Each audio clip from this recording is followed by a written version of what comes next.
Chamundaye Viche. Glory to the goddess. Navaratra is a celebration of the infinite power of the goddess. At Sharada Prabha, students learned and explored the real meaning of power, Shakti. Power is not something to be sought outside in the world through position or wealth, but power is something to be discovered and awakened within through knowledge and introspection. Through interactive sessions and creative activities, students learned how to seek power within, how to awaken power within, how to embrace life's challenges, setbacks, and failures, and to turn them to our advantage, to fortify our strength and find out the real power within. May we all discover and awaken the Shakti within.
Ya Devi Sarvabhuteshu Vidyarupena Samsthita Namastasyai Namastasyai Namastasyai Namo Namaha Ya Devi Sarvabhuteshu Buddhi Rupena Samsthita Namastasyai Namastasyai Namastasyai Namo Namaha Ya Devi Sarvabhuteshu Smriti Rupena Samsthita Namastasyai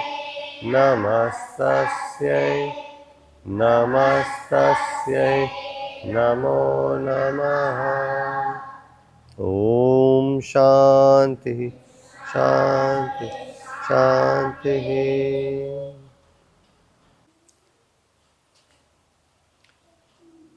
Which festival are we going to celebrate today? Navaratra.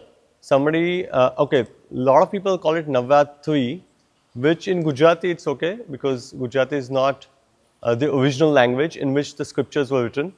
The scriptures were written in Sanskrit, okay, and that's the mother of all languages. Somebody tell me, how is it pronounced in Sanskrit? Sonali?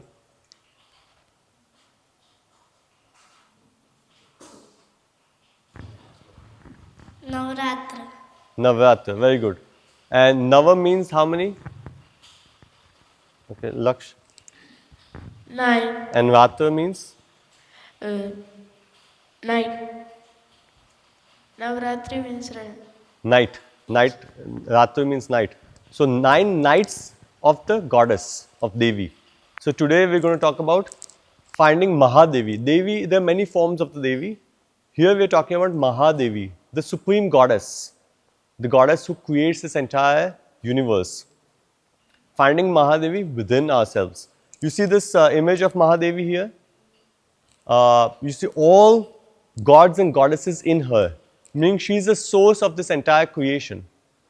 And that's why when we prayed in the beginning, we prayed to her for knowledge, for intelligence, for memory.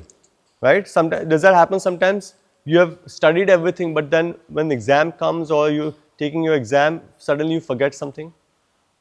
So that's why we pray to the goddess, because it's only by her grace that we understand, remember, and apply it in our lives.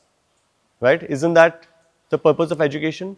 We have to remember first, then we have to understand what it is all about, and then we have to apply it in our lives. Okay? So for these steps of education, grace of the goddess is extremely essential, is the most important. That's why we begin every day with prayer, prayer to the goddess. And what is the name of our school? Sharada Prabha. Sharada is a form of the goddess. Saraswati, the goddess of knowledge. So there are many goddesses like that. 3 main goddesses. Saraswati, second is Durga. Yeah, she's also known as Parvati. She provides protection. And third is Lakshmi. She is the bestower of wealth, money, abundance, prosperity. And then there are different forms of each goddesses. Ashta Lakshmi, 8 forms of Lakshmi. Navadurga, 9 forms of Durga. Right? And Sharada is another form of Saraswati. And then they are associated with different gods. So here we are talking about Mahadevi, who has all the goddesses and all the gods within her. Okay? Alright, I'm going to introduce to you a text, a scripture, a sacred text, very ancient. The name of this text is Devi Mahatmya. How many of you have heard of this title? Okay, Durga Saptashati. How many of you have heard of that? A few. Okay. Chandi Path? Many. Alright, so there are different names of the same text. Devi Mahatmya or Devi Mahatmyam, Chandi Path or Durga Saptashati all mean the same thing. It's a text of how many verses? 700 verses. Similar to Bhagavad Gita. Bhagavad Gita has 700 verses. Devi Mahatmya also has 700 verses. Interesting, isn't it? And both are about a battle. Bhagavad Gita is before a battle. Devi Mahatmya is about a battle. Battle between Devi, meaning the goddess, and Asuras. Different kinds of Asuras. There's 3 sections to this book. Okay? And as I said, there are 3 goddesses. So the first section, as you can see, is chapter 1 is for Mahakali. Kali is another form of Durga. Second is Mahalakshmi, chapter 2 to 4. And third section is Mahasaraswati, which is chapter 5 to 13. So total 13 chapters. 13 chapters, 700 verses. Devi means goddess, Mahatmya means glory, praise. Okay, singing praises of the goddess. So this text sings praises of the goddess, extols her virtues, talks about how great she is, how fierce she is, how magnificent she is, how brilliant she is, that she can remove all the asuric, the demonic qualities within us.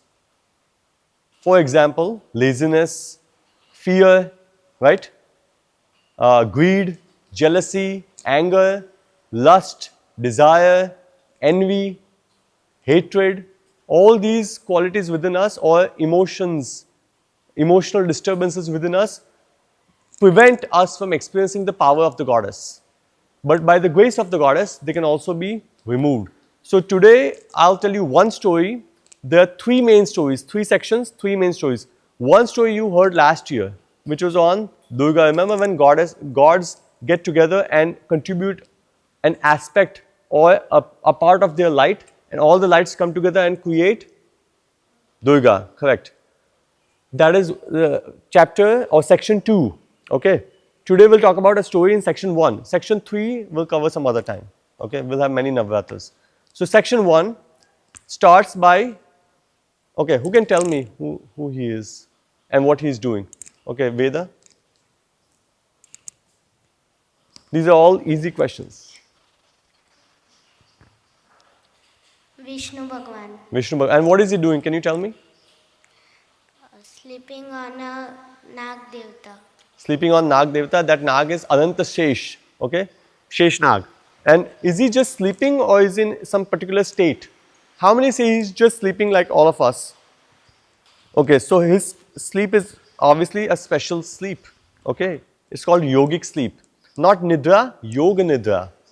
Yoga Nidra is a special type of sleep where you are kind of conscious but asleep. It's a very different sleep. They use that in nowadays also in hospitals, in clinics. We use that in Punanava for patients. It helps us release all our toxins. Okay, Yoga Nidra. And you can practice it at home also. We'll teach you how to do that. You have done it. At the end of yoga sessions, you know how you lie down in Shavasana? And you are conscious, you're not asleep like you are at night time. You're conscious, but at the same time, the mind goes into abeyance, meaning mind becomes quiet and you're just aware of the body. So Vishnu is constantly in Yoga Nidra. He is asleep but not asleep. Okay. And when he is in Yoga Nidra, from his one ear come two demons, asuras. Their names are Madhu and Kaitabha. I'm going to write down the names because we're going to talk about these two. Okay, somebody tell me what Madhu means. That's an easy one. Okay, Pavitra, go ahead. Honey. Honey. Okay. So this is honey. What is the taste of honey? Can you tell me? What's the taste of honey? There are 6 tastes, right, in Ayurveda? 6 tastes. What's the taste of honey? Sweet. Sweet, madhur. Okay. And Kaitabha, Kita. Does anybody know what Kita means? Kita means insect. Okay. So Kaitabha means similar to an insect. So we can just loosely say this is an insect. Who makes, by the way, honey? Okay, Athara. Tell me the name of the insect that makes honey. Bee. Honeybee, right? Honeybee. And one or many? Many. And if you try to get honey from the honeycomb, what might happen? Will the honeybees allow it? Or will they try to bite you? Bite. Right? Alright. So honey and insect go together. Madhu and Kaitabha arise together. When Vishnu is asleep, they arise together. It's not that Madhu comes without Kaitabha or Kaitabha comes without Madhu. Madhu is pleasure, honey. Okay, and that come from the ear. It says actually Karna Mala, from the ear wax or ear dirt. Basically, this is a product of dirt. Dirt meaning dirt of the mind. And from the ear, what pleases you when you hear it? Your praise, right? When somebody praises you, when somebody speaks well of you, you like it. Oh, you're such a good girl, you did so well, right? You're so talented, you're so gifted, you're so brilliant, you're so intelligent. Does that please us or does that displease us? That pleases us, correct? So that's like Madhu. And Kaitabha is somebody criticizes you, that you're no good, you're not good enough, or because of you I am sad, because of you I am miserable, and then you get into a fight. Sounds familiar? Right? People blame you, people criticize you. So these two go together. So I'm going to say here, we'll put praise, okay? Praise. When you hear praise, it feels good. It's like Madhu. But when you hear criticism, so like let's say you sing a song and someone says, oh, you have such a beautiful voice. Would that be Madhu or Kaitabha? Okay, here. And somebody says, oh, your sur was off, your tal was off. That would be criticism. Okay? Or somebody says you dance and somebody says, oh, you're such a good dancer. Madhu or Kaitabha? Madhu. and somebody says, oh, you know, your step is off. You need to practice a little bit more. That would be, can you get just praise all the time? Is it possible? Or will you ever get criticism all the time? Is that possible? No. Is it possible that everyone in the world praises you all the time? No? Sure? Agree? That's not possible. And is it if somebody criticizes you and you don't like it, is that going to be there forever? Is that person or every person criticizing you all the time? No. So what must be done? And when does this happen? When Vishnu is asleep. Okay, when we are not aware, when we are not mindful, when we are lost in thought. Does that happen? You're dreaming. You're awake, but you're dreaming. You're lost in your mental activities. You're lost in the past or lost in some other world. You're not present. You're not mindful. When you're not mindful, you will be affected by praise and criticism. Somebody praises you, you like them. Somebody criticizes you, you don't like them. Okay? What should be our approach to life? Is this how we must live? We like only those who praise us and dislike those who criticize us. Is this a healthy approach? Somebody tell me, you're all saying no. Somebody tell me why this is not healthy. Why this is not mentally healthy. That seek only praise, avoid criticism. Why is this mentally not healthy? It's a difficult, tough question, but give it a shot. Try it. Okay. I want to see, there's no wrong answer. Okay, just try it. If someone Criticizes us, yeah. we practice and we get good in that. That could be a motivation to practice more and get better at it. Makes sense? Very good. Alright, and if somebody praises us, we can hear it and say, okay, compliments, right? When people give compliments, we can say, okay, we can look at it objectively. Objectively means with a scientific mind. Is it true? Is the praise true? If it's true, it's a good motivation. So praise can be a motivation. Criticism can also be a motivation. Both can be motivating factors to improve our skills. Make sense? To upgrade our knowledge. To get better at whatever we're doing. We cannot seek praise all the time. What happens if you keep on eating honey? What will happen? Is that healthy? Anything in excess is poison. Anything in excess is poisonous. So praise all the time, not good. Criticism all the time, not good. Mix of praise and criticism is good. And in fact, it always comes as a mix. Madhu and Kaitabha are twins. You understand twins? What does twins mean? Like here, Vikas and Prakash. Twins, right?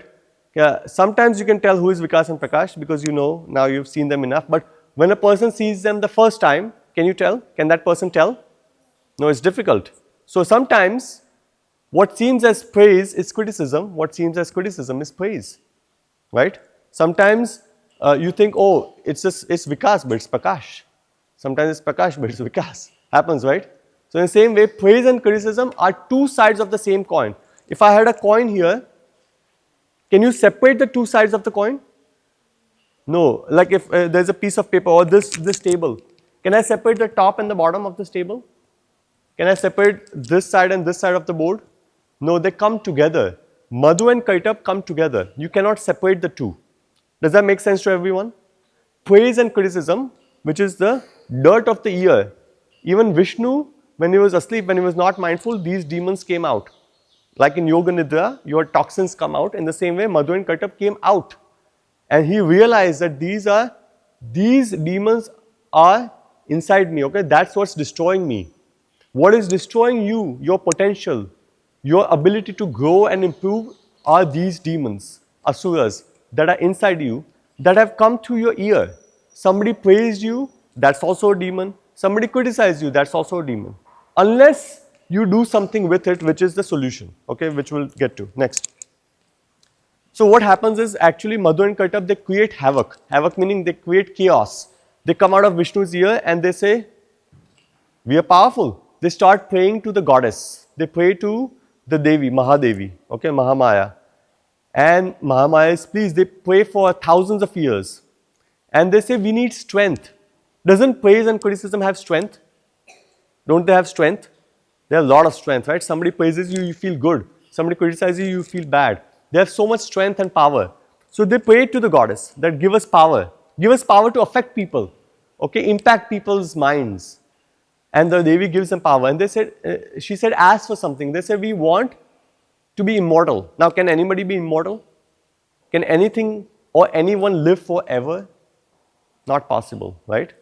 So she said, that's not possible. Ask for something else. So they said, okay, we ask for Ichha Mrityu. Only when we want to die, can we die. So who is going to wish for their own death? Nobody. So Devi says, granted. Now they think they're immortal. Because Ichha Mrityu means we'll never ask for our own death. So anyway, they get Ichha Mrityu, now they get proud. Okay, they develop pride, ahankar. They say, okay, we are immortal, we are invincible. You've heard this kind of story before. All the demons go through this cycle. Okay, so then invincible means nobody can defeat us. So they attack Brahma that comes out of Vishnu's navel. You see that Brahma there? From Vishnu's navel comes a lotus, and from the lotus comes Brahma. He's the creator of this world. So they attack him, they attack creation, meaning your whole world is destroyed because of your attachment to praise and aversion to criticism. Doesn't that happen sometimes? Your whole day is destroyed because somebody has praised you or somebody has criticized you. Somebody has praised you, you keep thinking about it all the time. Somebody has criticized you, you keep thinking about it all the time. But you don't do anything with it. You just keep thinking about it. It's called overthinking. What is it called? Overthinking. Thinking is not bad. Overthinking can be a problem if you don't do anything with it. Okay? So there's no action being taken. You're just thinking about it. He said this, she said that, he said this, she said that about me. And you just keep on thinking till it drives you crazy. Sometimes you can't even sleep at night. Right? You can't get rest at night. So they take over the entire world, they attack Brahma, the creator. And Brahma goes to Vishnu, but what is Vishnu doing? He is asleep. He cannot wake up. He tries to wake him up, but he cannot wake up. Why? Because sleep is also induced by the goddess. A lot of people cannot fall asleep. Have you heard of that? Have you experienced that sometimes when you're sick or tired or overthinking, you cannot fall asleep? How many of you have experienced that? Quite a few, okay? Everyone has had nights like that when they can't fall asleep. Why? It's by the grace of the goddess, okay? Nidra is a Devi, Nidra Devi. By the grace of the goddess, you get sleep. By the blessings of the goddess, you get sleep. So always pray to the goddess before you go to bed, right? When we wake up, we pray. When we go to sleep, we pray. So that the mind becomes quiet, and goddess, as sleep, pulls us inside and gives us peaceful sleep. In sleep, we want peace. Right? We don't want dreams, we don't want nightmares, we don't want wild dreams, crazy dreams, fearful dreams, scary dreams. Does that happen sometimes? Scary dreams, horror dreams, nightmares, people can't sleep, right? So we want blessings of the goddess. So he goes to Vishnu, but Vishnu is asleep. Vishnu is not waking up. And so he prays to the goddess that please, O goddess, as sleep, please get out of Vishnu. Once you exit Vishnu's body, he will wake up. Okay, this is called the Ratri Suktam. We'll learn it sometime. It's beautiful, short Suktam, a hymn to the goddess as night, as sleep, as the power of sleep, as the power of illusion, of ignorance, of darkness. Goddess is light, goddess is also darkness. So this is goddess as darkness. So he prays to the goddess, and goddess comes out of Vishnu as sleep. So now Vishnu wakes up and says, what happened? While I was asleep, so much has happened, right? When he was asleep, so much happened. Madhu and Kaitabha came out of his ears. They practiced tapasya for a long time. They got boons from the goddess. They started harassing, troubling and torturing Brahma. Brahma prayed to Vishnu, and now they are about to attack Vishnu. So Vishnu says, who are these? Brahma says, these are two demons that came out of you, of your ear, Madhu and Kaitabha.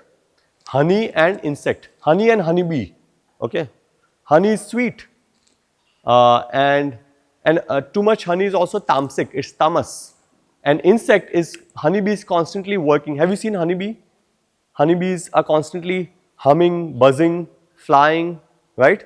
Constantly working. So this is Vajas, Tamas and Vajas. Remember those three gunas? This is Tamas, this is Vajas, and Sattva is Brahma. So anyway, tamas and rajas are taking over sattva. Praise and criticism are taking over our entire creation. Okay? Please do something about it, otherwise they'll kill you also. Vishnu is a divinity inside you. Vishnu gets blocked when you put too much value on praise and criticism. So Vishnu starts fighting with them. Now who is more powerful? Vishnu is more powerful because he is the source. But Madhu and Kaitabha also got the power from the Devi, right? And Devi is the most powerful. So now who is going to defeat them? And how is he going to defeat them? They fight for 5,000 years. Nothing happens. Nothing happens for 5,000 years. This is the fight. Here you see at the bottom 2 demons in red and green. Those are Madhu and Kaitabha. You see Vishnu lying down. He's awake now. Okay, before he was asleep. He's awake now. And from his navel comes Brahma, who tells him that these demons are now going to attack you. So protect yourself and protect me. Protect this creation. So he starts fighting with them for 5,000 years. Nothing happens. It's called a stalemate. You know, in chess, when it's a draw, stalemate. Okay? No conclusion. Nobody wins. Finally, Vishnu has an idea. What do you think the idea would be? When you have exhausted your possibilities to solve something and nothing happens, what's the best thing to do? Think. This will help you in your life. Pray. Very good. Pray. That's the best thing you can do. When you have tried everything and nothing works, you have to stop. At that point, hard work is not important. What is important now? Say it all together. Smart work. For smart work, you need intelligence. You need the grace of the goddess. Ya Devi Sarva Bhuteshu Buddhi Upena Samsita. Right? You need buddhi. So you have to stop and pray to the goddess. That's exactly what Vishnu does. He stops, prays to the goddess. The goddess gives him an idea. The goddess says, whispers an idea in his ear. Says, try this. Okay? And so Vishnu starts fighting with them again, with Madhu and Kaitabha. And when they are filled with pride, Vishnu says, I am so impressed by you. I am so pleased with your strength, with your valor, with your bravery, with your courage, that I am God, Mahavishnu, and you are fighting with me. You have so much strength. Ask for something. Ask for a boon. And Madhu and Kaitabha are filled with pride. Pride means ahankar, dambh. Okay? They think that we are more powerful than Vishnu. So they say, why should we ask from you? You ask from us. What do you want? Okay, this is called pride. Pride means ahankar. They're saying that we don't need your help. We don't need boons from you. We have everything. We are immortal. We are invincible. We are all powerful, all knowing, all present. Okay, present everywhere. We can do whatever we want. You ask for something. So now think, what would Vishnu ask for? Okay, Sandhya. He's going to use smart work. Hard work is not working here. You die. Exactly. Your death. He says that I ask, if you want to give me something, I ask for your death. They're like, oops.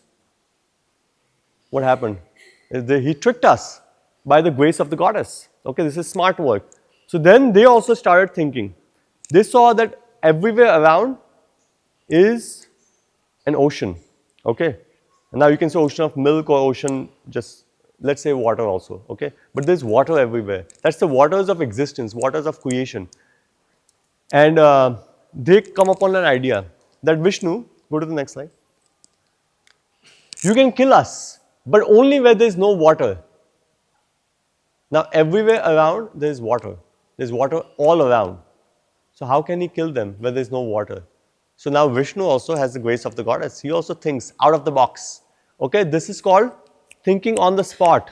Thinking quickly and smartly. Quick thinking, smart thinking. This is also called wit, intelligence. Okay, this requires a lot of prayer and a lot of sharpening of the intelligence. That's why we come to school.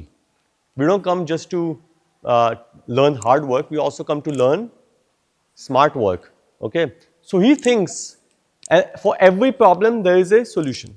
For every problem. If you can't find a solution, that means you just haven't researched enough, experimented enough, explored enough. So he says, okay, where there is no water, there is one place where there is no water. Can somebody guess? You can probably guess from the photo also. Okay, Pavitra? in where they stand, Where? where they are, Where, who is? Vishnu. Okay, where, like around him? Where there's water all around. There's water all around him. So where would there be no water? God. Huh? Think. You are along the right lines. Okay, let Harish try. On the Sheshnag. Very good, smart. Okay, good enough. But Sheshnag is far away right now, but that's a good try. Because he's fighting with them on his own, right? Can you see the photo here? What is he doing? Can somebody look at the drawings? I put two drawings here, two ways artist has imagined. One artist has shown the scene in black and white, and the other artist has shown in color. Okay, let me go up and show. Who is he? Say it again. Okay, who are they? Madhu Kaitabha, correct. Here also you see Vishnu, Madhu Kaitabha. These are the two heads, okay. He chops off their head using the, you see this Sudarshan Chakra here? This is Chaturbhuj, four hands, okay. With one hand he is holding them, with the other he is using his Sudarshan Chakra. Sudarshan, darshan means giving, you know how God gives darshan? He is giving darshan to Madhu and Kaitabha. Su means good, right? Like darshan, Sudarshan. So he is giving a beautiful darshan. This is not violence. This is giving a beautiful darshan. It's a symbolic way, poetic way of representing. So he's giving a beautiful darshan to both of them. There's lotus here and there's a conch here. And there's a halo meaning light around his head. Here's another example. And in both cases you see that where has he placed them? Where has he placed Madhu and Kaitabha? Okay, somebody just look at the diagram or the drawing and tell me. Okay, Rishi, give it a shot. Come on. This is not a tough question. You can. पानी के ऊपर. Nah, there's water here, but where are they placed? Or somebody from this side, from the younger section.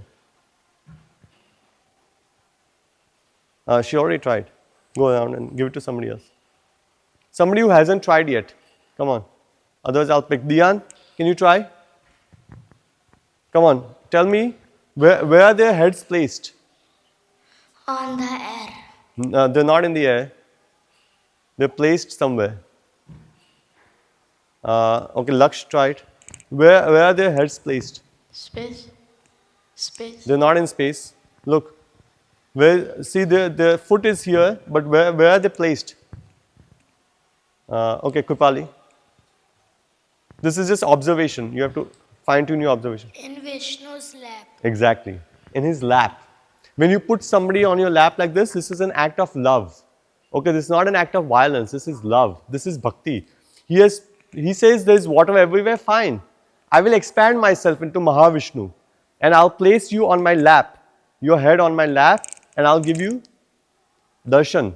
With Sudarshan, I will chop off your head. So he chops off both heads. See here also, heads here, bodies on his lap. And this is the Devi. In this drawing, they haven't shown the Devi. Here you see the Devi here also. Okay.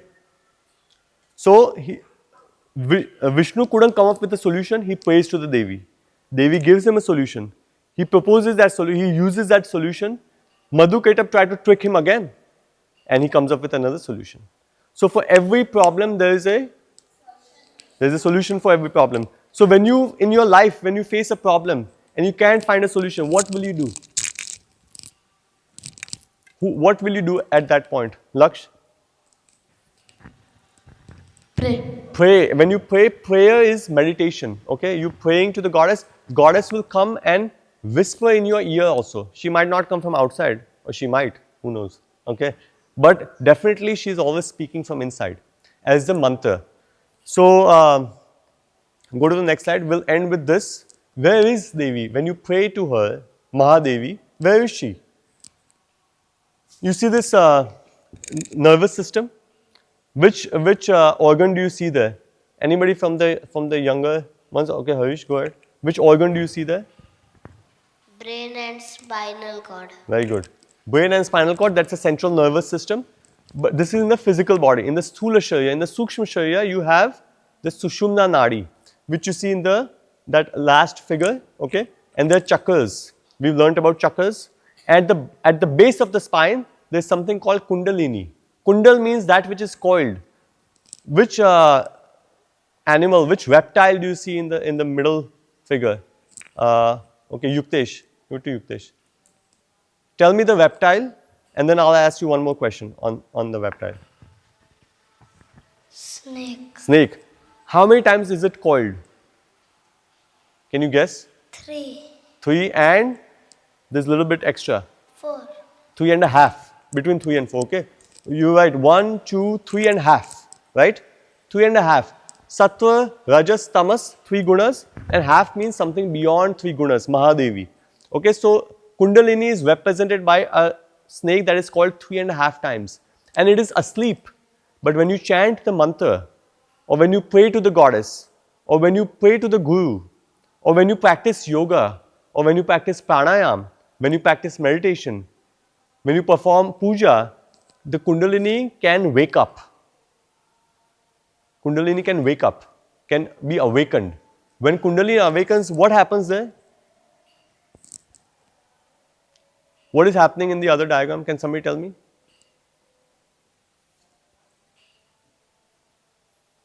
In this, the Kundalini is asleep. Do you see at in the back there is that spine? Do you see the spinal cord? Let me show you. This is all anatomy, okay? You're not just learning Navaratra, you're learning anatomy also. What is this? Spinal cord, okay? This is your back. This is a spinal cord. Here is a spinal cord. This is Kundalini, coiled 3.5 times. And here she's asleep, okay? The hood is like this, down. And here the hood is facing up. So here she's awakened. What is happening when she awakens? What happens? Go ahead. She will go up. She rises up, okay? So she pierces the chakras. She pierces the first one. What is the first chakra? Everyone say it. Muladhara chakra. Say it again. Second? Swadhisthana. Pronounce it correctly. Swadhisthana. Third? Manipur. Fourth? Anahat. Fifth? Vishuddha. Sixth? Agna. And when she pierces the sixth one, she merges with Shiva in Sahasrara. Okay, so when the hood is pointed up like this, that means she is rising. And she can rise inside you also. And that's when you get creative intelligence. Okay, that's when you get success in life, when you get blessings of the goddess. Your creativity is unleashed inside. Vishnu's solutions were creative. Did you see that? How creative was he? On the spot. Okay, creativity is something you think of on the spot. Solutions on the spot. You don't have to think too much. They're creative insights. Sharada Prabha. Prabha means light. Okay, magnificent light. Divya Pratibha. Pratibha means light. Divya means divine. So divine insight. You get insights in life. Beautiful creative insights about what to do in life. What is the solution for each problem. And that way you will never face stress or depression or sadness or face misery. Right? You will always have creative solutions to every problem in life. In our society, there are problems. There are problems in society, right? Societal problems, economic problems, environmental problems. What is one main environmental problem we're all facing that you're learning about also? Everyone say it together. Pollution and plastic, okay? And plastic pollution, both together also. So, we need solutions for these problems. And are there solutions? Yes. In fact, we are going to go on a field trip this week to look at how somebody is solving these problems in a very practical, pragmatic and creative way. So you can do that also. You can do that if you are able to find and awaken that Devi within yourself. So can we try it for a minute to sit up straight? You will have to close your senses, okay? Your senses are constantly going outward. To seek and awaken the Devi within, you have to close your senses, meaning your eyes, your ears. It's silent and quiet here, so that's not a problem. Your eyes have to be closed so you can look within. Your body has to be still so that it can seek within. And then slowly turn your mind inward.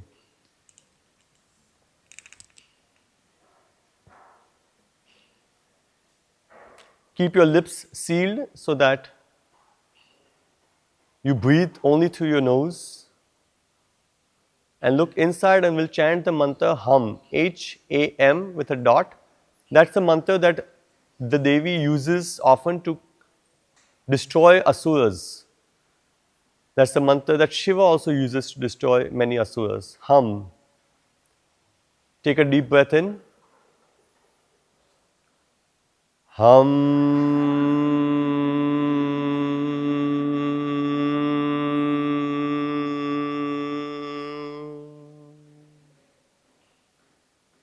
Breathe in again.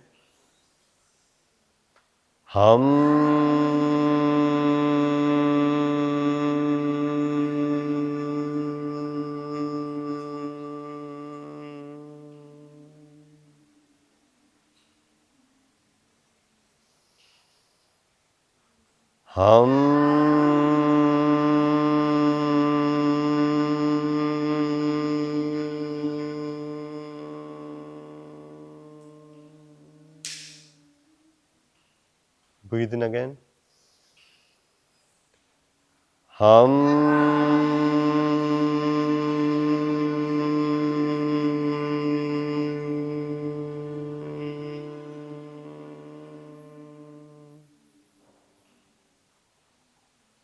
Breathe in.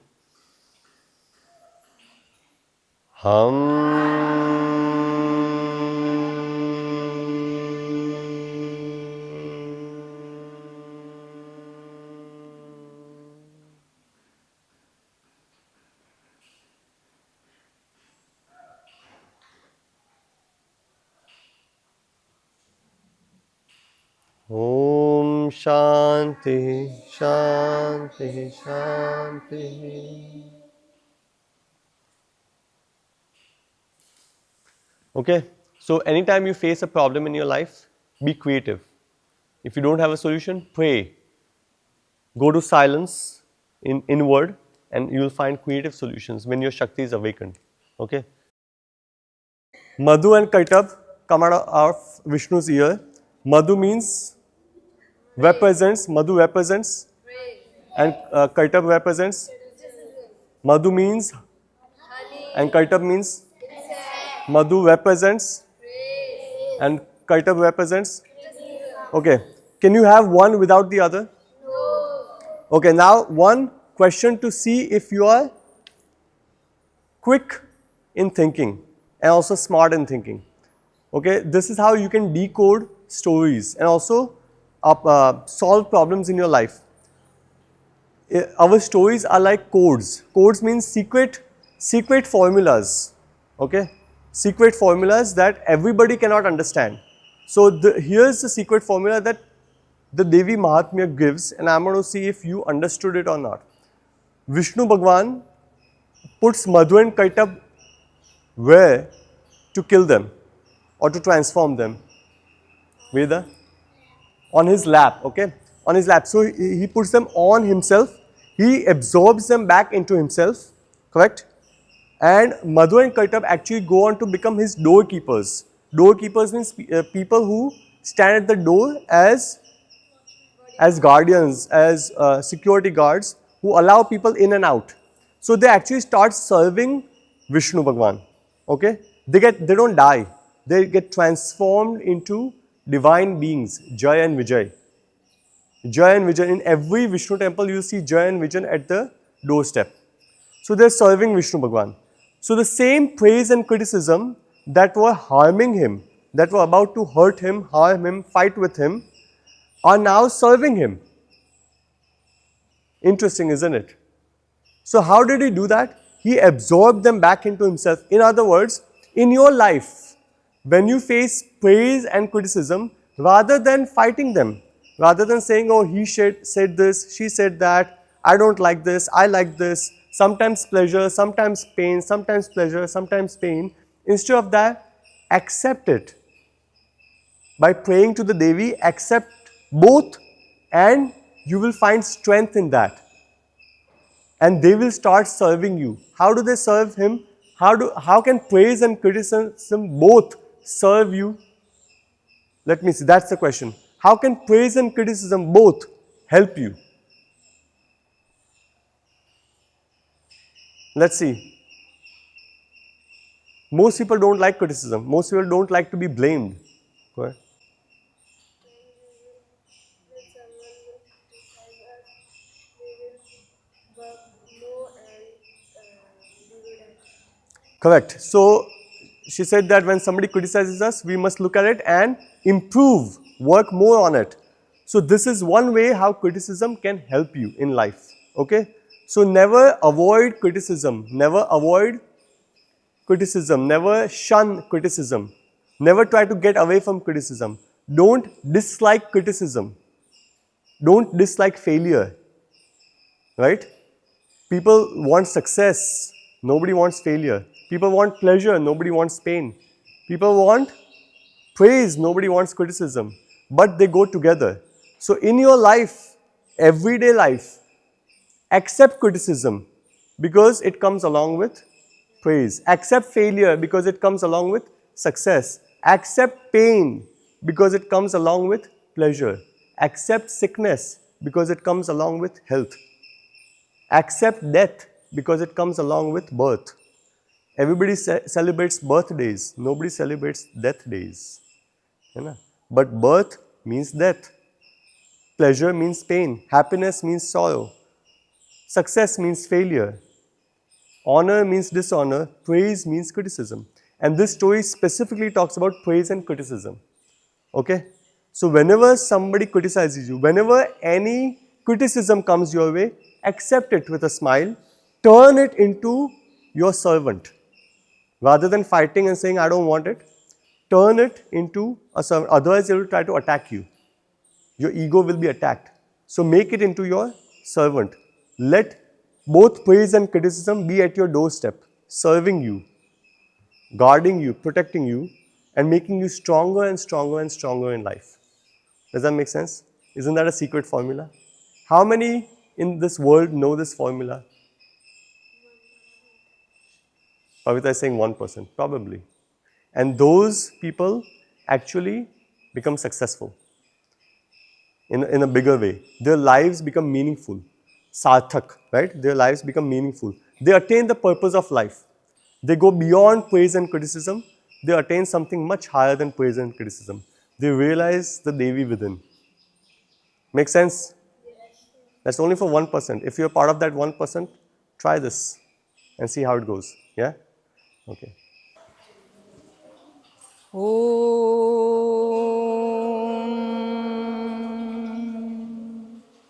पश्येम शरदशतं शृणुयाम शरदशतं प्रब्रवाम शरदशतं जीवेम शरदशतं जीवेम शरदशतं जीवेम शरदशतं.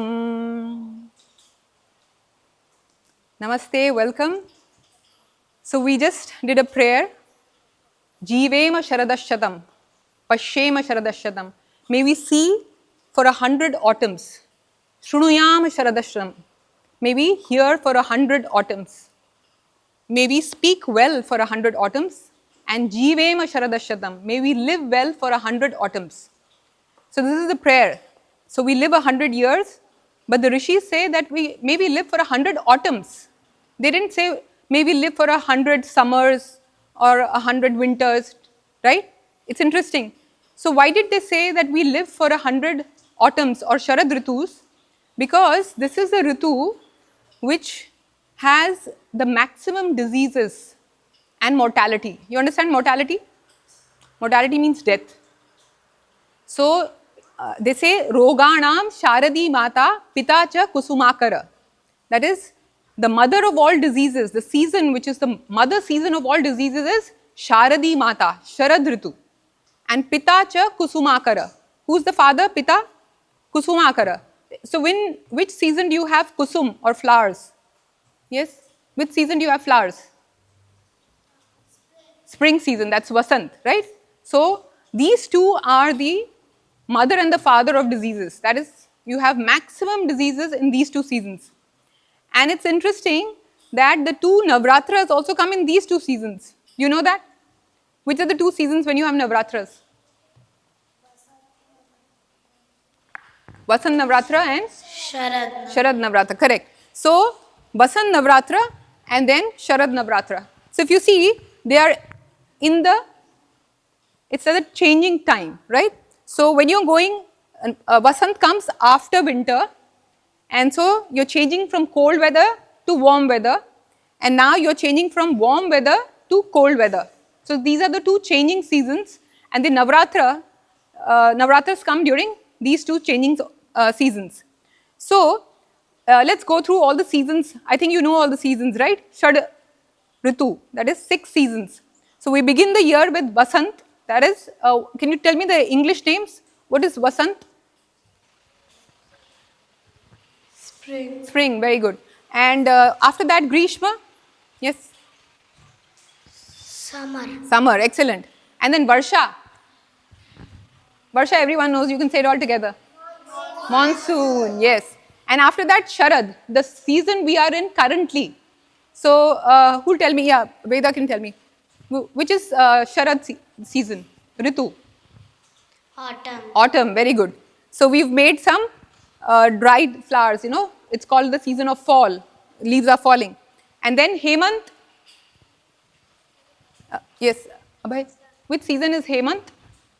Winter. Winter.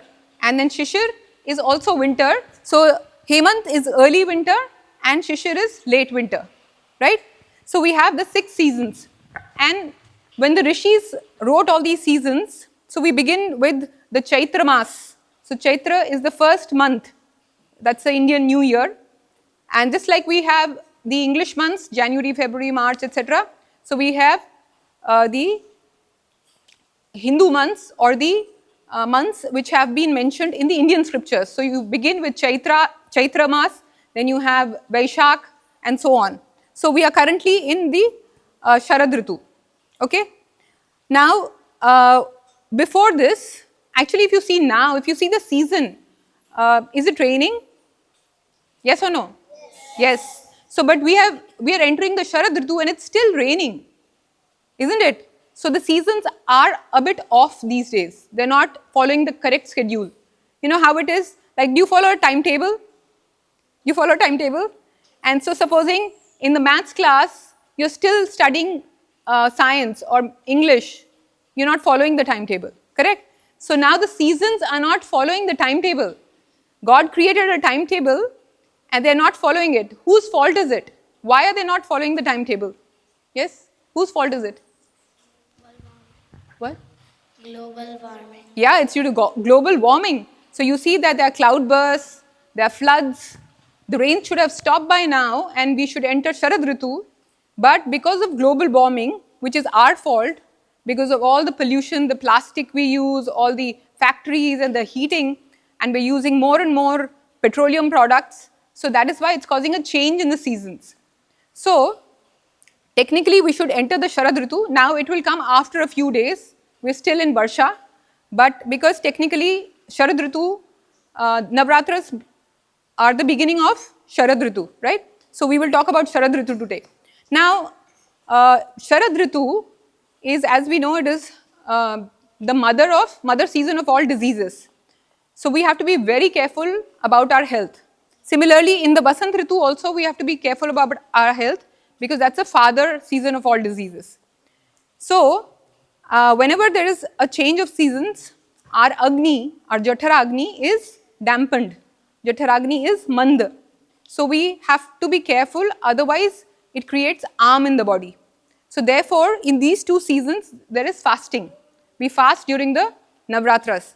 But as you see, in Varsha Ritu, what was the predominant element? There are 5 elements, right? The Pancha Mahabhut, which is the predominant element in Varsha. Which element? Prithvi, Jal, Agni, Vayu, Akash in Varsha Ritu? Jal. Jal, very good. So, water and Agni are opposites, isn't it? Water is cooling and Agni is heating. So, our Jataragni is the weakest in which Ritu? Varsha, you can say it loudly. In Varsha Ritu, the Agni is the weakest. So, here, this is Varsha. So, we made the Devi here in these 2 seasons, Roganam Sharadi Mata and Pitacha Kusumakara. So now in Varsha Ritu, the Agni is the weakest. It's really weak. And in which season is the Agni the strongest, the Jatharagni? Yes? No. Jatharagni. No? No? When can you eat the maximum? When can you eat heavy foods and digest them well? Winter. So the Agni is the best in the Hemant and Shishir Ritu. Right? So we are talking about Agni here.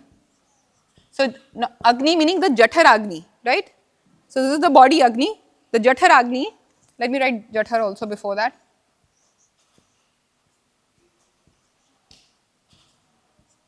So Jathar Agni.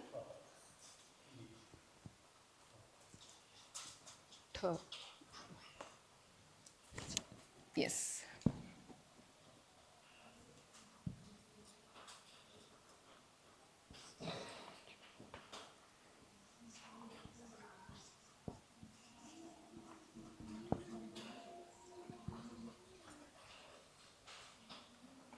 So the Jathar Agni is the weakest in the Varsha Ritu and the strongest in the Hemant Ritu. Correct? Now we are somewhere in the middle now. Can you see? Sharad Ritu. We are in the middle of Varsha and Hemant. So our Agni is beginning to improve. The Jathar Agni is beginning to improve, but it isn't very strong yet. So we have to be careful because this is a change. And then another thing that is happening, now the rains, once the rains stop, does it become hot or does it become cool? Once the rains stop, does it become hot or cool? Cool. When it's raining, does the temperature fall or does it increase? Increase. When it's raining, the temperature increases. If I pour water over you, will you feel cold or will you feel hot? Cold, yeah. So the temperature falls, so there's cooling, right? And now, once the rain stops, have you ever experienced that the rain stops and then the water evaporates from the soil and the sun is really bright? You feel warm or hot or cold? Hot, yeah. And it's a very kind of pricking heat, right? You don't like it. It gets very hot. So that's what happens in Sharad Ritu. The rains stop and the heat increases, and that increases Pitta. You all know that Pitta is linked to fire, right? Heat. So the Pitta increases. So this is the very important feature of Sharad Ritu, that there is an increase in Pitta.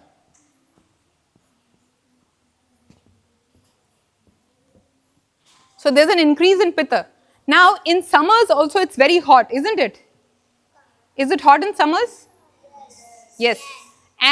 But we are saying that the maximum Pitta in the whole year is in Sharad Ritu, not in summers. Isn't it interesting? Yes. So see, here in summer, you see that the sun is so hot. So what is the difference between the heat in the summer and in Sharad Ritu? Can anyone tell me? Think of the 5 elements. Yes.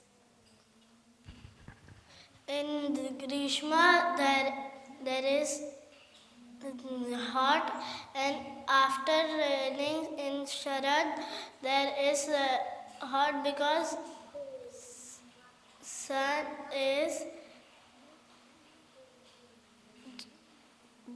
Because it stops raining and then the heat, because of the evaporation, creates heat, right? No, but what is the difference? Both are hot. What kind of heat is summer? Is it dry heat or is it damp heat, wet heat? Dry. If I take a hair dryer, have you all seen a hair dryer? Yes. Right? And I blow the hot air on you.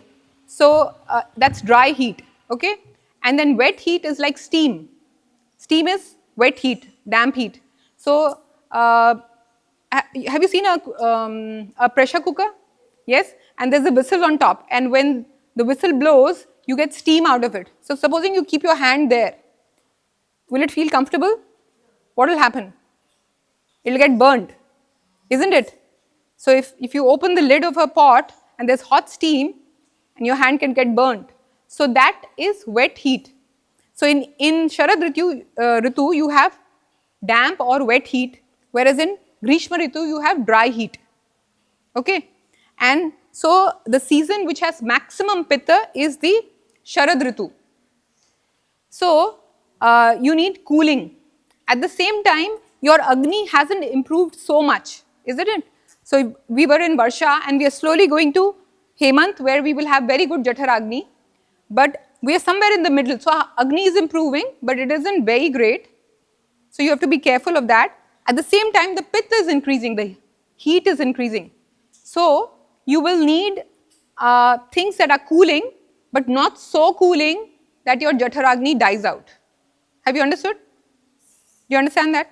So the foods need to be cooling, they need to reduce the pith, but not dampen the Agni, isn't it? So supposing I eat an ice cream, is it good? No, because it's going to dampen my ice cream. But if I have some milk, is it good? Yes? Why? Because it is going to reduce the pith. Milk is cooling, isn't it? And it doesn't create heat. What about spicy food? Chilies. Are they heating or cooling? Heating. Will they increase pith or decrease pith? Increase pith, right? So, if we talk about foods,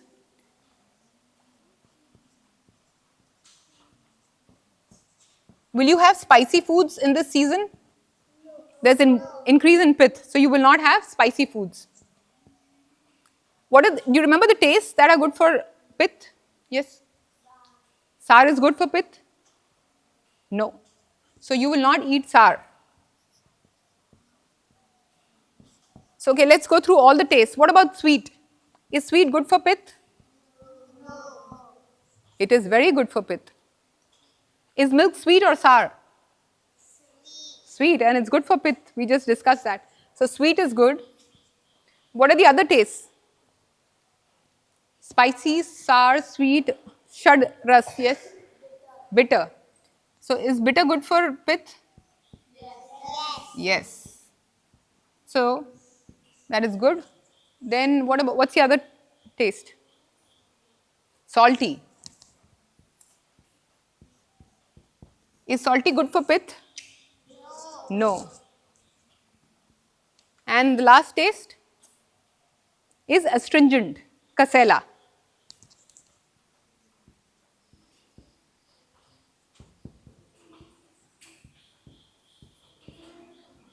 That is good for pith. So if we see the 6 tastes, and the 3 tastes that are good for pith are sweet, bitter and astringent. So we can have milk because it is sweet in taste, right? It's not salty, it's sweet in taste. Similarly, we can have raisins. You know raisins? Kishmish. So they are very good to reduce the pith. So you can have raisins. And what about bitter? What is something bitter? Yes? Yeah? Bitter gourd, yeah, Karela. So we can have that. So these are the things that we should be having during this season.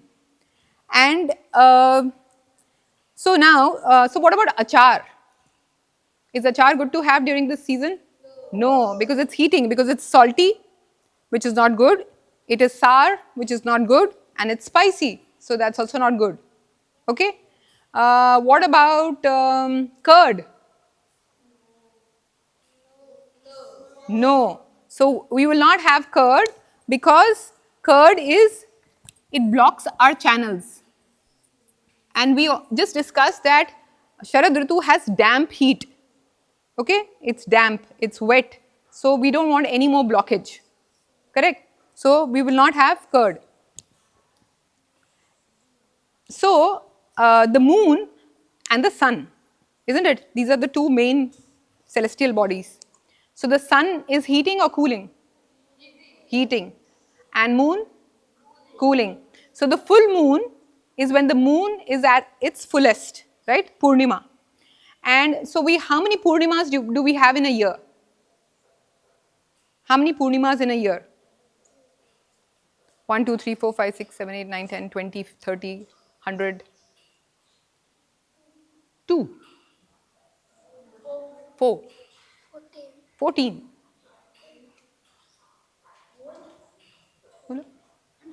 100. 12. Okay, so Rishi knows the answer. It's 12. How many months? 12. So 12 Purnimas. So you know the phases of the moon? Yes? So tell me the phases of the moon. You have two phases.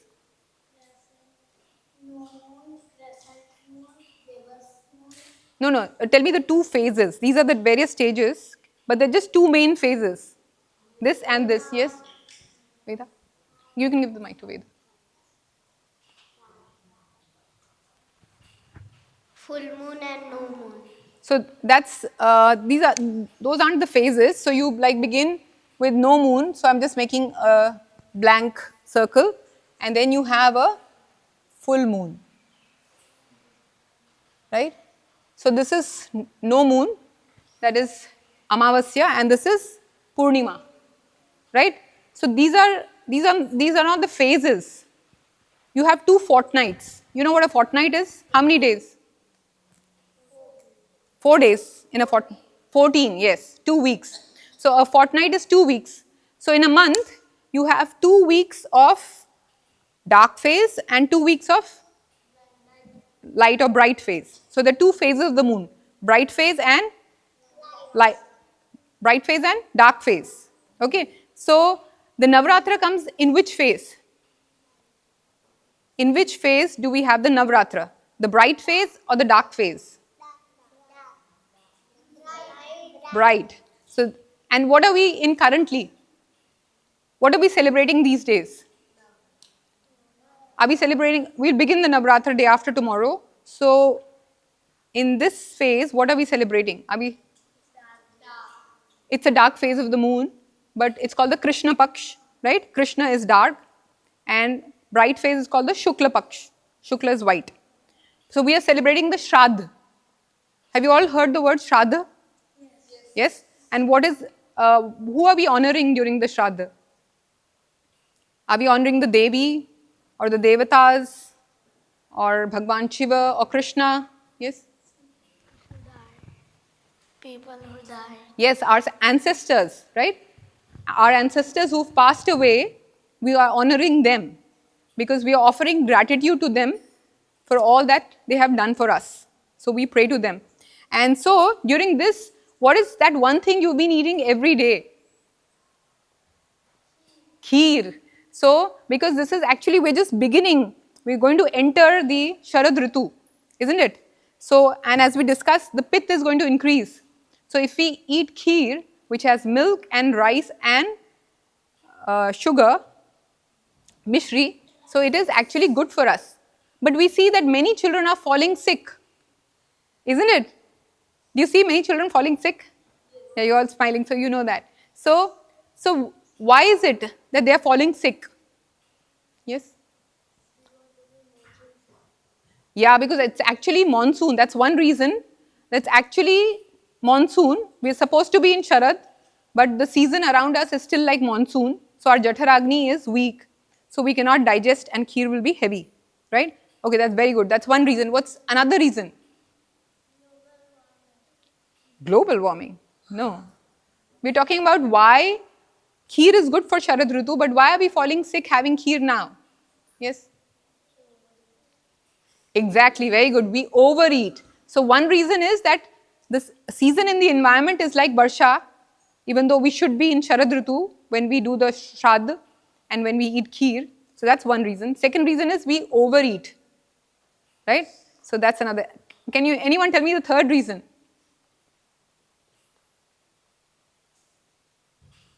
So when we talk about kheer, I said that the Agni is improving, but it hasn't improved so much. So if we add nuts to the kheer, will it make it heavier or lighter? Heavier. And if we keep condensing the milk, you keep boiling the milk, and it becomes thick, right? Condensed milk, like rabdi. Then will it become heavier or lighter? Heavier. So if you are eating kheer with nuts, or we are boiling the milk too much, it should be just rice and milk. So you boil some rice, add milk, just give it another boil, and that's the kind of kheer you should be having during this season, not condensed. Okay? So we should not be overeating and not make it very rich by adding nuts and making it very condensed. And one more reason why people are falling sick. We spoke about two foods which are antagonistic. You cannot combine certain types of foods. What is that called? Yes, milk and fruit, but here there's no milk and fruit. Milk and spicy, yes. So what is that called? Virud ahar, very good. So that's virud ahar. So we are eating that kheer not by itself, but we're eating it with salty food, we're eating it with sabji, with dal, puris, all that. So that's why it's causing disease. So when our rishis told us to have kheer during Shraddha, it was just plain rice and milk with some mishri, not condensed, not along with spices, not along with nuts. Do you understand? That it is.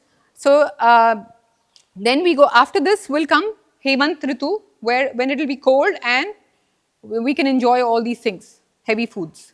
Okay. Now, so we understood that Pitta is the predominant dosha in this season. So is Pitta heating or cooling? Pitta, is it hot or cold? Hot, right? So we have to do everything that calms the Pitta, so it has to be cooled down. So what about the colors? If I wear a red color, is it going to be like hot or cold? Hot. If I wear white, is it cold or hot? If I wear a pearl necklace, is it cold or hot? Cold, right? So even gems have properties. So pearls are cooling, rubies are heating. Okay. So as Rishi told us that there are 12 Purnimas in the entire year, one for every month. So 15 days of dark phase, and you come to new moon or no moon. At the end of the dark phase, it becomes smaller, smaller, smaller, smaller, smaller until you come to no moon. So that's a dark phase, and after that starts a bright phase. So it becomes brighter, brighter, brighter until you reach a full moon. Okay, so there are 12 full moons or 12 Purnimas. So have you heard the word Sharad Chandra? Have you heard the word Sharad Chandra? No? Have you heard? No answer. So Sharad, some people's name is Sharad Chandra. So but no one's name is Varsha Chandra or Grishma Chandra or Vasant Chandra, right? So what's the importance of the moon in the Sharad Ritu? Because we said that the Sharad Ritu has maximum pith, and the moon is cooling. It has a cooling effect on the body. So that is the importance of the moon in Sharad Ritu. So when we come to the Purnima in the Sharad Ritu, it is called the Sharad Purnima. It is also called Kojagri Purnima, right? It is also called Navan Purnima, Nav-Anna, right? Because we are producing all these grains during the Varsha Ritu and they are ready for harvest in the Sharad Ritu. So it is a Navan Purnima also. And the moon is very significant on that day. It bestows cooling rays and they have immense power to cool us, to cool the pith in our bodies, right? And they rejuvenate us. So therefore there are many temples in India where people worship different deities on Sharad Purnima, and on that day the deity is decorated with white clothes, symbolizing the cooling effect of the moon, right? And people go at night and worship the deity, and they place milk in a bowl under the moonlight. So you take a bowl of milk and leave it maybe on the terrace or somewhere where you know that it will not be disturbed by any animals, and you can cover it with a sieve. So that sieve is like a what is it? Jali, right? So so that the rays can come through it. You don't like cover it with a lid, okay? So that the rays of the moon can fall in it and create a cooling effect. And there are many temples all over India and also here in Valsad, where on that day especially that milk or kheer is kept under sunlight for the whole night, and in the morning it is distributed as prasad, and especially for patients who have asthma. Asthma, you know asthma, you have cough and wheezing, and it makes a sound and you can't breathe. So for that, they give this as a medicine and it cures people. So because that is due to excessive pith or heat in the body. So if we have a lot of heat in the body, it is very important that we clear our bowels, right? So that we should not be constipated. Do you understand constipation? What's constipation? Do you know what constipation is? Anyone knows constipation? When you go and sit, but it's not coming out. What is that? Yeah, when the stool is not coming out. So when you're constipated, then it builds up pith because the stools or a bowel movement is the way the pith is eliminated from the body. When you eat something spicy, next day you have to go to the toilet maybe one extra time and then you feel it burning there. Have you felt that? Yes? Have you felt that? A burning in the rectum if you eat spicy food and the stool becomes a little loose. Has anyone experienced that? No one? Yes, you. Okay, you have. So that is the route by which that pith is eliminated from the body. So just similarly, we discussed in the Vasant Ritu, when there's a lot of cough, how is it eliminated through the body? Through vomiting. When you have a lot of cough, then you vomit and all the cough comes out. So similarly, when you have a lot of pith, it comes out from the lower end, from the rectum. So if you're constipated, what will happen to the pith in the body? Will it increase or decrease? Increase. So in this Ritu, you have to make sure you're not constipated. If you get constipated, then the pith will increase, the fire and the heat will increase in the body, and then it will come out through the skin as pus, as pustules, as boils. You'll get boils and pus. And if you develop a cough, then yellow or green sputum, mucus will come out. That's because of the heat in the body. Or you might get headaches. Okay, so you should not be constipated and you should not eat spicy food, sour food, and you should have a little sweet but not too heavy and a little bit of bitter and astringent. Can you give me an example of a food that's astringent? So there's one food which has all the tastes, all these tastes except salty. Nope. No. Amla. Very good. So amla is the one fruit which has all these tastes, all these tastes except one, that is salty. And herde is also another fruit which has all these tastes.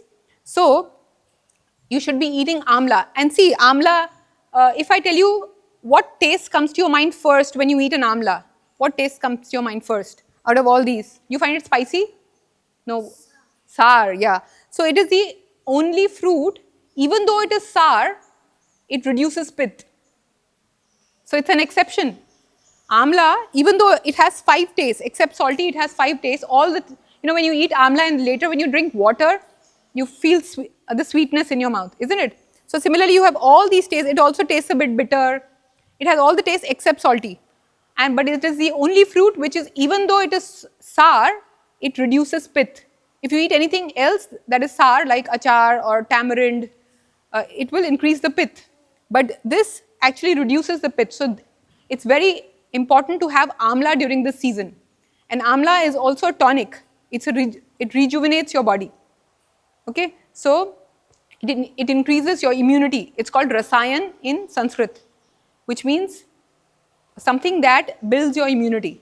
So it's very good to have amla during this season.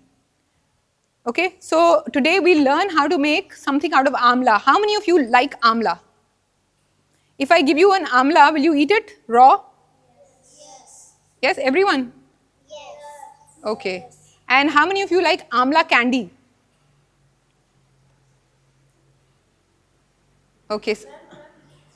आंवला जो मैंने खेत से किया था वो एकदम green colour का रहता है. Huh. Yeah, so if it is like if it hasn't ripened on the tree, then it will be green, and as it ripens, it becomes slightly yellowish green. Yeah, so there are actually many varieties of amlas. So the natural amla, which is called vanya amla. Vanya means, what is van? Jungle, very good. So which is the natural amla, Vanya Amla is smaller in size. It's much smaller than the ones you see in the market. It's called Vanya Amla and it's more bitter. Whereas the Gramya Amla, what is gram? Grame. What is gram? No. Village, very good. So gram is village. So the ones which are cultivated are called Gramya Amla. So those are the hybrid amlas which are bigger. The ones you see in the market which are not so bitter. They are more sour and astringent. So that kasela taste you get, like you feel like something's blocking your throat. So that's astringent or kasela in Hindi. So that's astringent. Okay. So amla is very good. So what about playing in the, once it becomes hot, should you be playing out in the sun? No, because it will increase the pith, isn't it? So you should reduce your outdoor activity during the Sharad season. So you can play for some time in the evenings. Definitely you should not go out in the afternoons because it will increase pith. And then you'll end up with boils or cough, yellow cough, and fever, headache, all these things. Yes. Loose motion, yes. Like I said, the way the body eliminates pith is by loose motions, right? So if you go out in the heat, you'll get loose motions because there is too much pith. So today we will make amla candy because amla is good for this season. Does anyone know how to make amla candy? You know how to make amla candy? How do you make it? कैसे बनाते हैं? बनाया है कभी? बोलो. How do you make amla candy? You can say it in Hindi or Gujarati. उसमें क्या डालते हैं? आमला कैंडी में क्या डालते हैं? पहले आमला का जूस निकालते हैं. जूस निकालेंगे तो उसको क्रश करना पड़ेगा ना. क्रश करके जूस निकालना है. फिर कैंडी कैसे बनेगी? Have you seen amla candy? How many of you have seen amla candy? Is it crushed? It's in pieces? Yes? You know how to make amla candy? Yes, give the mic to her. पहले उसका role करके. Role करके? क्या करके? पहले उसका आमले का आटा जैसा बना के फिर छोटे छोटे गोल करते. नहीं, आमले का आटा बनाते हैं. कैसे बनाते हैं आमले का आटा? आपने बनाया है? आमले का आटा बनाया आपने? ऐसे आपने सोचा? Very good. देखो इसने एटलीस्ट सोचा कि है ना, बहुत वेरी गुड ट्राई कि उसको ऐसे आटा बनाएंगे फिर गोल गोल बनाएंगे ऐसे. So good, I mean good imagination and good thinking. So but today we will, does anyone have any idea how you make amla candy? Yes? Okay, so he's saying an important thing. He's saying add jaggery. Now tell me, you have jaggery and you have mishri or rock sugar. Are they similar? No. They're not the same, right? So one is cooling and one is heating. Which one is cooling and which one is heating? Anyone in the front? When do you eat jaggery? In the winters or summers? Winters. So jaggery is heating. Remember we discussed this. So jaggery is heating and mishri or rock sugar is cooling. So should we be using jaggery for amla candy or rock sugar or mishri? Rock sugar. Okay. So we will make amla with two ingredients.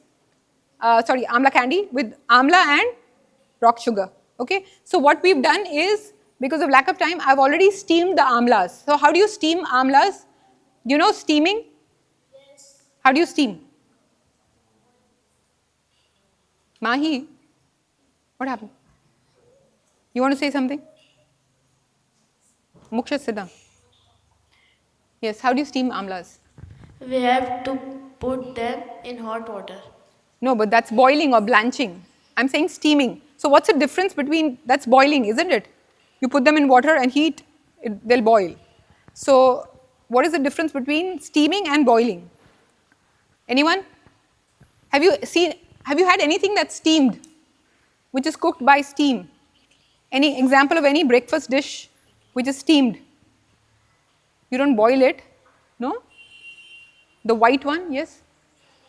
Idli, very good. So you steam it, okay? So there's steam coming from below and you place it on a vessel and it cooks in steam. It's not dipped in water. So I steamed the amla. So I put it in a porous vessel, a vessel which had holes, and I put that vessel in a pot of water and it started boiling and the steam went through the pores of that vessel and it steamed the amlas, okay? It cooked the amlas. So you should steam it just for about 5 minutes so that it just gets cooked a bit. It should not become squishy, right? It should not become into a atta. So I'll just show you that. They have been steamed, okay? Now once the amla is steamed, then if you just press it from both ends like that, if I press it, it comes out. You see? Right? And then break it further so you get the shape of the amla candy. So in one, you could usually you'll be able to make 6 pieces.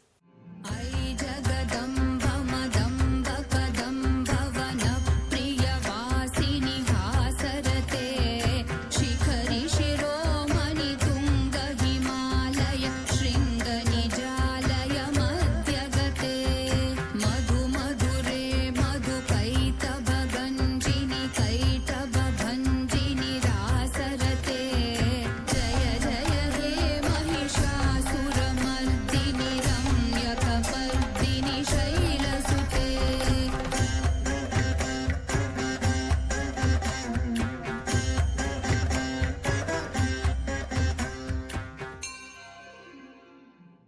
So I have 2 types of sugars with me. Can you all see? Yes. Can you all see? Yes. So which one do you think is better? This is my left hand. So if you think this one is better, raise your hands. Everyone can sit down. And just tell me, those of you who feel that this one which looks nice and bright and white is better, raise your hands. Okay. And those of you who feel that this one which is a little dull, it's off white, this is better, raise your hands. Yes. So this is correct. This is unrefined sugar. This white sugar is white because it has been bleached with chemicals. Do you want to eat bleach? No. So this is not good. And in fact, this was mishri and I powdered it, but it is bleached.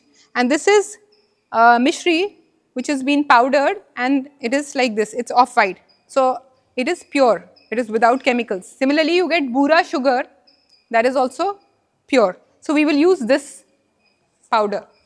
So when you diced the amla, was it wet or dry? Was it dripping wet? No, it was pretty dry, right? And the powdered sugar is also dry. And now see the magic.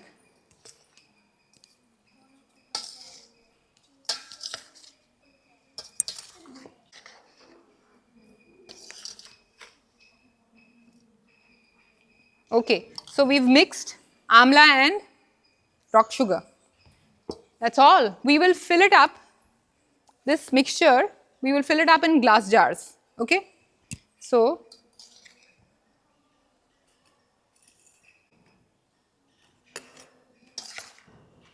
and we will keep this in your assembly room, and every day in the morning in the assembly, see what is happening to this, and then we will discuss.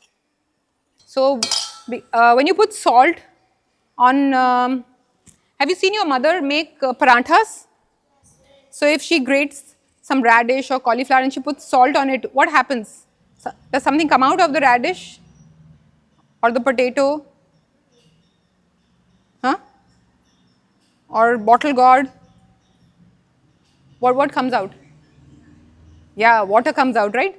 So whenever you have a concentrated solution outside, water comes out. So that's osmosis. So it comes out. So in the same way, water is going to come out, juice is going to come out of the amla, and you will see that there is a liquid inside. And then the amla pieces will be floating on top. And there will be sugar syrup below. And then you keep watching it every day, okay, in the assembly, we'll keep it there. And day by day, the amlas will start moving down. First, they'll be floating on top, then they come slightly lower, lower, lower, and finally, about the 4th or the 5th day, they will be at the bottom of the bottle. And then you know that they are ready to be taken out. That is, they have absorbed all the sugar and they've become heavy and they settle down. So then what do? You decant. You know what is decant? Decantation, you've studied decantation? What is that? If I say decant out the liquid, what does it mean? Channa, that's filtration. Yeah, you just pour it out, okay? And then the rest, there will be still some fluid, so then you can put the amlas in a sieve. You know what a sieve is, right?